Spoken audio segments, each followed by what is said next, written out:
Hey, all, Chris Hassel here from TGT Media, of course, at Fan Expo Canada 2013. We're joined today by Norman at the Evil Dead the Musical booth. How you doing today? Good, real good. Thank you. You know, I've been a huge fan of the Evil Dead series. You know, you follow the movies, you follow everything. Like the fact that it's now a musical is a big step, I think, in getting that cult back to the series. Well, as you well know, the musical is adapted from all three of the films, Evil Dead 1, Evil Dead 2, and Army of Darkness. And it's kind of a homage to what Sam Raimi created, but it's also a great musical spoof and a comedy, very much tongue-in-cheek. Now, I suppose it's part of the film, the original film. what about the series what is it about the series that you actually love to see in a musical? Well, I think what's been musicalized is some of the heightened scenes. When you have a great dance number called "Do the Necromonicon," you know you're in a whole different world, a whole different territory, as it were. So it does take it to a different level. Then, in terms of the length of this particular play, or musical, I should say, how long has it been running for? Well, Evil Dead the Musical has had an interesting history. It's actually had a 10-year odyssey to the stage. It began in Toronto. Original creator Christopher Bond, who's one of the co-creators and the director, is also the director of Night of the Living Dead Live.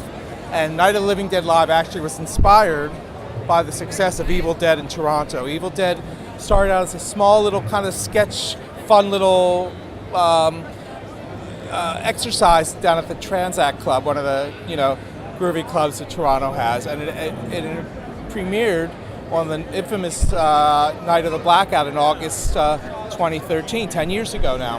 And the cast improvised when the electricity went out. They performed with flashlights and car headlights, and in the great tradition of the show must go on. And so its sort of reputation as something to see and something special kind of began at that earliest of early moments. From there, it was showcased at the Montreal and at the Just for Laughs Festival, where it started creating a lot of buzz, and that led to a very successful New York off-Broadway production for almost 2 years. And then Toronto premiered after that. So by the time Toronto saw the bigger incarnation of the show, it had been endorsed by the New York Times and Ain't It Cool News and Fangoria and New York Post and Entertainment Weekly. It became its own phenomenon. So it's coming back to Toronto in a new production starting October 24th. Yeah, that's awesome. That's great to see. It's good to see that finally it's come back to where it all started. That full circle is complete. And Canada Fan Expo the show has so much audience goodwill. I mean, what's been really heartening to discover these first 2 days here at the Expo is how many real fans the show has. We met a gentleman yesterday who had seen the show 30 times. So that's a little excessive, but 2 and 3 times has been very common.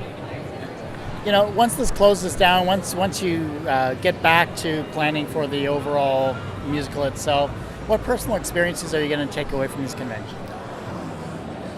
Just the variety of audiences that come, whether it's the comic geeks or the horror community or the techies. There's just such a wide range of demographics, of archetypes, of interests, and it's astonishing to see, and the fervor that everybody brings to the passion and the real fanaticism, as it were. It's great to see. Well, Norma, I really appreciate you taking the time to do this interview, and I hope you have a great rest of your convention, and thanks so much. Thank you. Nice talking to you.